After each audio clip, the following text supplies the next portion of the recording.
6 Minute English. From bbclearningenglish.com. Hello, welcome to 6 Minute English. I'm Neil. And hello, I'm Rob. Today we're discussing music and the idea that songs are becoming faster. What music do you like, Rob? Oh, me, I like rock music. It has good vocals and it's loud. How about you, Neil? Well, I like anything, and I prefer streaming my music, actually. No old-fashioned CDs to buy and load up.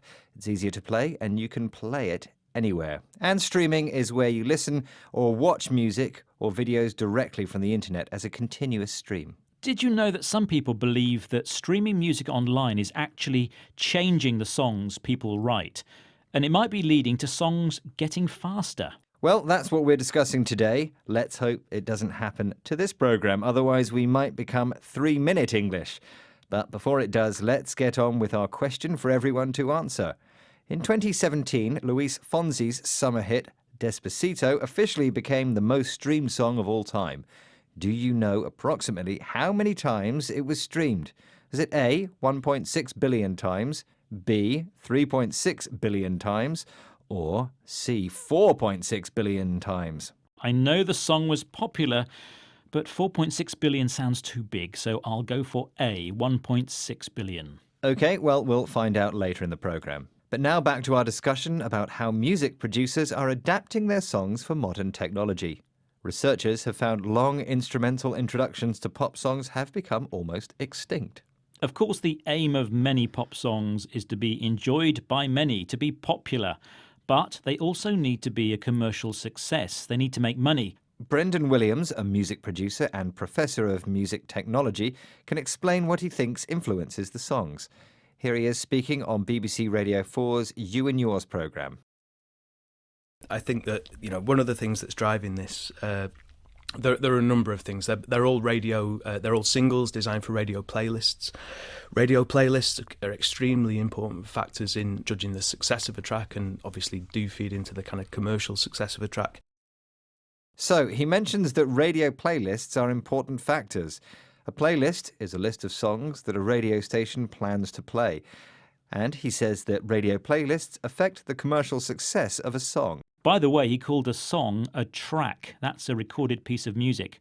And noticed how he used the word driving, which means having a strong influence. So getting a song played on the radio is important, and it has to be made in a way that will suit the radio station's playlist. Now, we know there are thousands of songs out there to listen to, and plenty of ways to listen to them. So how can record companies get someone to listen to their particular song? Well, have a listen to Brendan Williams again to see what he thinks. But then there's the influence of streaming services like Spotify, where if a track isn't played for at least 30 seconds, then it doesn't register a play. And Spotify, and if we don't hear the vocals, then we might not carry on listening. Is absolutely, that the theory? Yeah, that's the theory, is to get through, I guess, to get into the meat of the song, to hear the lyrical content and get through to that first chorus.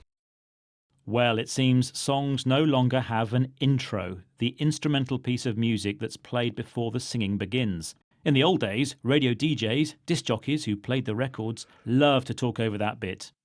Now we need to get to the lyrical content. That's the lyrics or the words of the song as soon as possible. So the theory, or idea, is to present listeners with vocals and a chorus more quickly, as it will make them want to continue listening. That's because if a song isn't streamed for more than 30 seconds, it doesn't register a play.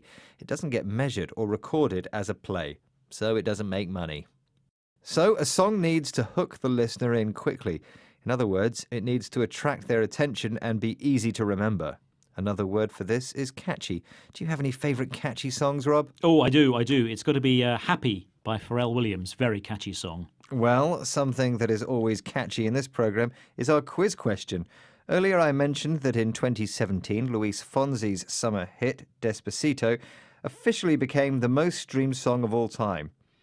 Did you know approximately how many times it was streamed? Was it A, 1.6 billion times, B, 3.6 billion times, or C, 4.6 billion times? And I went for a staggering 1.6 billion times. Well, it's not staggering enough, Rob. It was actually streamed 4.6 billion times. Amazing. That's a number that we can only dream of for this programme. Or is it? Well, Neil, shall we download to our memory some of the vocabulary we've learnt today? Streaming describes the activity of listening to or watching music, radio or videos directly from the internet as a continuous stream. Something that is a commercial success is popular and makes lots of money, like a new computer game or pop song. A good pop song, Rob, not something annoying like Gangnam Style. Well, that was a huge commercial success because it was catchy, a word that describes something that attracts attention and is easy to remember. We also mentioned a playlist. That's a list of songs that a radio station plans to play. And we also use the same word, playlist, to describe a list of songs you compile yourself on a streaming service. We also heard the adjective driving, which in the context of our discussion means having a strong influence. And we mentioned the verb to register. If you register something, you record, count or measure it. Like every download of this program is registered.